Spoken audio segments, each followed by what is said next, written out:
I call Shadow Minister Kevin Hollingray. Thank you, Madam Deputy Speaker. It is my privilege and solemn duty to open this debate on behalf of the opposition. And can I thank the Minister for his very good and very thoughtful remarks. This year's theme for Holocaust Memorial Day, For a Better Future, encourages to reflect on the lessons of history and the steps we must take to ensure that such atrocities never happen again. This Holocaust Memorial Day also marks the 80th anniversary of the liberation of Auschwitz-Birkenau, a place where over 1 million Jewish people lost their lives, part of the 1.1 million victims that also included the disabled, members of the gay community and political opponents of the Nazi regime. We should always strive to stamp out the evil that is anti-Semitism. It has no place in our society or any society. Early this month, I, like others, was honoured to sign the Holocaust Educational Trust's Book of Commitment, an honour to speak in this important debate. I also wish to pay tribute to the Trust for their outstanding work in keeping the memory of the Holocaust alive through educational outreach and keeping the Holocaust in our curriculum for over 30 years.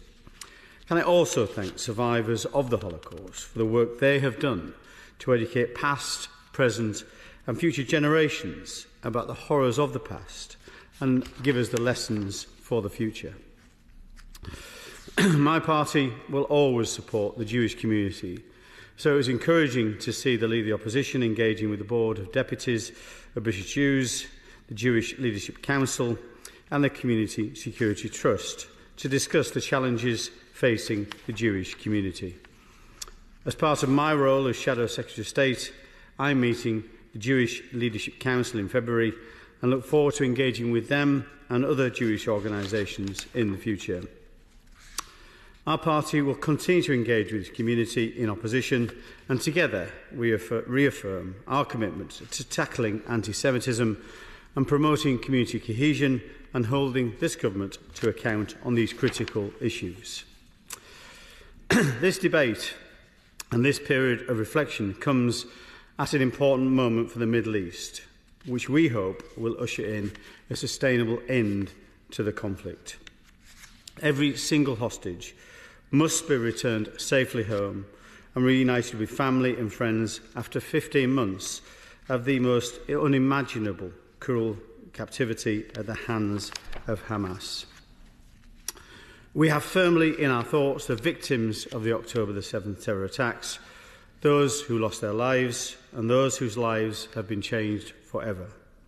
This was the worst terror attack in Israel's history.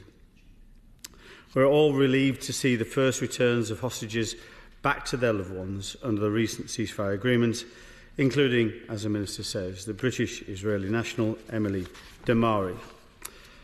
We pray for their good health, and I sincerely hope that they can now begin to rebuild their lives after the most unimaginable trauma. None of the hostages nor their families ever deserve to be put through this nightmare. Remembering the Holocaust is something that we must continue to do every day and every year. It cannot be forgotten. This debate is just one way of doing this, as it is all our own responsibility. Indeed, my wife and I took our children to the Holocaust galleries at the Imperial War Museum, which was a very solemn and sobering experience for us all. We also that day visited the memorial at Liverpool Lime Street Station, which is the memorial for the Kind transport. How proud we should be of people like Nicholas Winton, who played their part to help Jewish people flee the horrors of Nazi persecution, saving countless lives and offering hope to those facing darkness. It is also important that we take this opportunity to remember all those killed in genocide around the world. We remember the atrocities in Rwanda, where over 800,000 people were murdered. This year also marks 30 years since the Srebrenica massacre in Bosnia, where more than 8,000 merely men and boys were killed in just a few days by Bosnian Serb forces. Most were killed in an organised and systemic fashion, blindfolded and shot. Whilst it was merely men and boys who were murdered, thousands of women and girls suffered unthinkable violence and sexual abuse, including rape and torture, with thousands more, including children and the elderly, abused and displaced. These horrors remind us of the vital importance of standing against hate wherever it arises. And that is why this debate on Holocaust Memorial Day is so important.